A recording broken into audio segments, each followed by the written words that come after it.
You ever had one of those nights where everything just feels off, like the universe is nudging you and saying, "Hey, something's not right here"? That's pretty much how I felt that night. I'm Paul, a long-haul trucker. Been doing this for years, and I love the quiet of night driving. There's something peaceful about the hum of the engine and the empty stretches of highway. But that night, well, it wasn't peaceful at all. So, I was hauling a load through this pretty desolate part of the country. You know, one of those stretches where the only signs of life are the occasional roadside crosses and a few lonely tumbleweeds. The kind of place where cell service is more myth than reality. My fuel gauge started dipping dangerously close to E, and I knew I had to find a gas station soon. After what felt like forever, I spotted a flickering neon sign in the distance. It looked like an old-school gas station, probably from the 70s or something, with one of those peeling, faded signs that said gas and snacks. It was the only light in miles, so I figured, what the hell, I might as well fill up and maybe grab a coffee. I pulled in, and the place was even more run down up close. The windows were dusty, and the whole building looked like it hadn't seen a renovation in decades.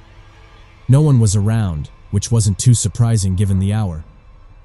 There was an old payphone near the entrance, and I remember thinking how odd it was to see one in this day and age. I got out and started pumping gas, the nozzle squeaking as it filled up my tank. That's when I started hearing these weird noises. It was like a low hum at first, but then I could have sworn I heard whispering. I looked around, thinking maybe it was just the wind or the rustling of the leaves, but there weren't any trees nearby, just an old fence and some dried-up bushes. After I topped off the tank, I headed inside to pay. The door creaked loudly as I pushed it open, and a little bell jingled. The inside was just as bad as the outside. Dusty shelves with expired snacks, a few half-empty drink coolers, and a counter with a cash register that looked like it belonged in a museum. There was still no one around, so I called out, "Hello? Anyone here?" No answer. I glanced at the back of the store, where there was a door with a restroom sign. Figured I'd use it before getting back on the road. As I walked over, I got this really uneasy feeling, like I was being watched. But there wasn't a soul in sight. I pushed open the restroom door, and that's when things got weird. The light flickered on, casting this dim, yellow glow. The place was surprisingly clean, but as I looked around, I noticed something odd. There was a tiny red dot on the ceiling, right above the sink. At first, I thought it was just a defect in the light, but then I realized it was a camera lens. A freaking hidden camera in the restroom. My skin started to crawl. I quickly left the restroom, and as I walked out, I noticed there were more of those little red dots all over the place. Behind the shelves, near the entrance, even above the payphone outside. It felt like the whole place was rigged with surveillance. I decided it was time to get the hell out of there. I went to the counter, pulled out some cash, and left it there, hoping that covered the gas. Just as I was about to leave, the door slammed shut behind me. I spun around and saw a group of people standing in the doorway. They were a mix of ages, but they all had this unsettling blank expression on their faces, like they were dead inside. One of them, an older guy with greasy hair and a stained shirt, stepped forward. "You're not supposed to see that," he said, his voice low and cold. I tried to play it cool, saying something like, "Just looking to pay for my gas." But they didn't move. They just stared at me, blocking the only exit. My heart was racing. I thought about trying to push past them, but there were too many. And who knew what they had behind the counter? One of them, a woman with wild hair and a twitchy eye, moved closer. She pointed to the restroom and said, "You shouldn't have gone in there." That's when I noticed a small door behind the counter. It was slightly ajar, and I could see stairs leading down. My mind started racing, thinking about all the horror stories I'd heard on the road. People disappearing, never to be seen again. I knew I had to get out of there fast. I took a step back, trying to think of a plan. Then, out of nowhere, I heard a loud crash from the back of the store. The group turned towards the noise, and I didn't wait to see what it was.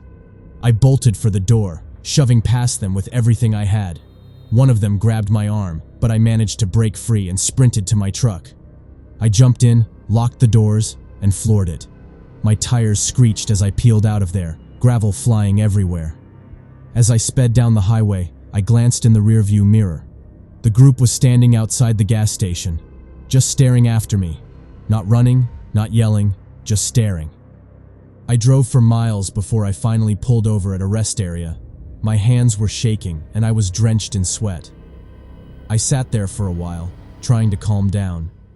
Eventually, I grabbed my phone and called the police, telling them everything.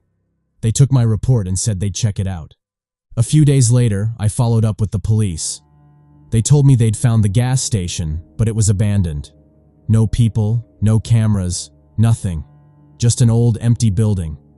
They said it had been closed for years. I still don't know what happened that night. Maybe it was some kind of elaborate prank, or maybe I stumbled onto something I wasn't supposed to see.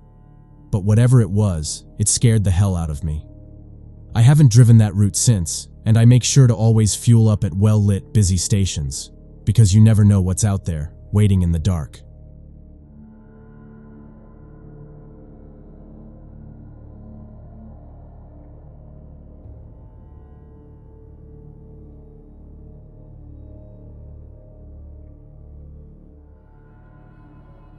Enjoying the content? Subscribe now for more. I've been on the road for more years than I can count. Name's Sam, and I've seen my fair share of weird stuff out there, especially on those lonely stretches where it's just you, the truck, and the open road. But nothing quite prepared me for what happened one night while hauling a load through a mountain pass. It was one of those crisp, clear nights where the stars seemed closer, almost like you could reach out and touch them. I had a long haul ahead of me, and I was looking forward to the solitude. The roads were quiet, with just the occasional car passing by. It was just the way I liked it, peaceful, almost meditative. I was winding my way through the mountains, the engine humming steadily, when I noticed something odd in my mirrors. 3 black SUVs appeared behind me, seemingly out of nowhere. At first, I didn't think much of it. Maybe just a group of folks traveling together, enjoying a late-night drive. But then I noticed something strange.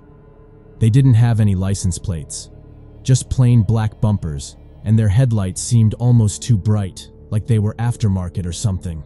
I kept an eye on them as I continued along the road. They stayed behind me, not too close, but definitely keeping pace.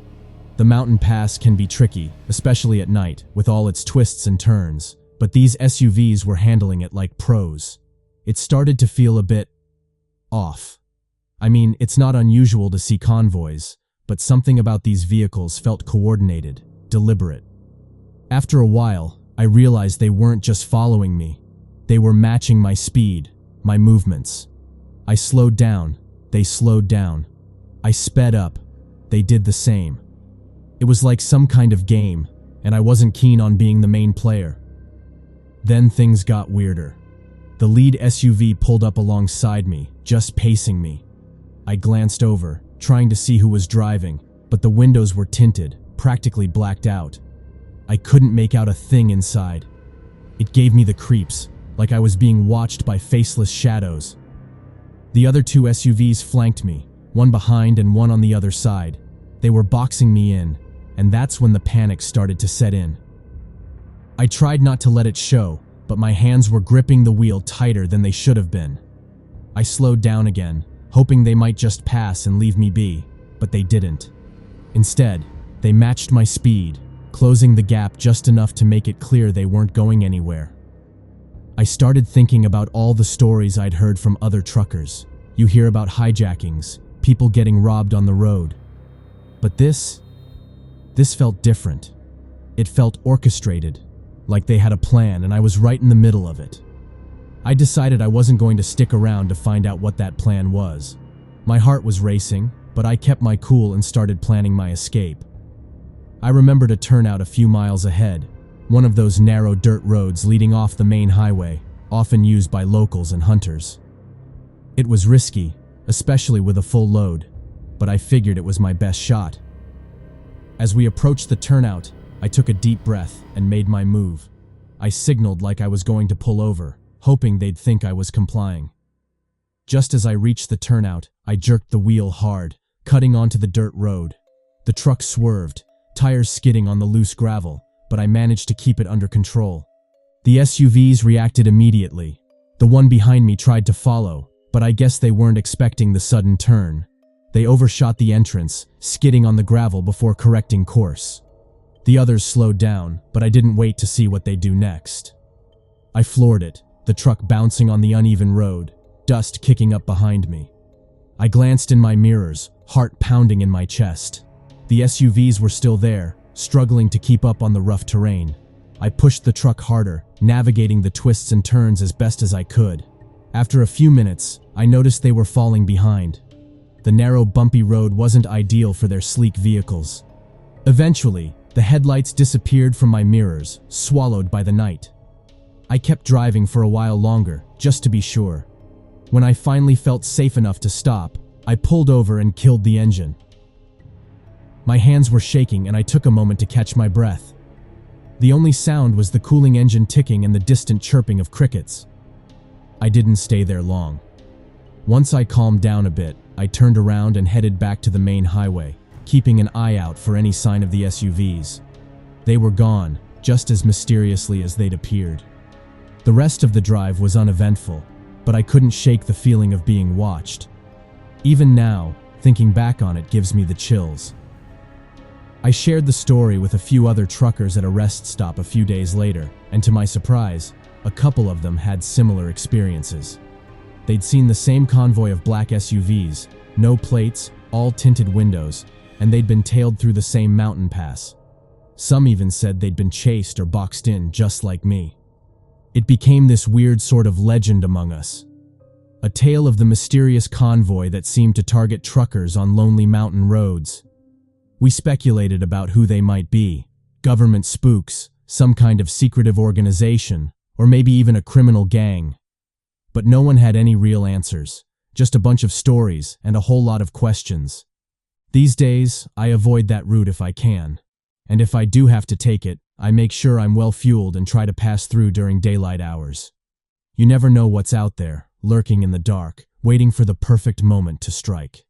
It's a reminder that no matter how experienced you are, there's always something out there that can catch you off guard. And sometimes, it's not the road you need to worry about, but what's traveling alongside you.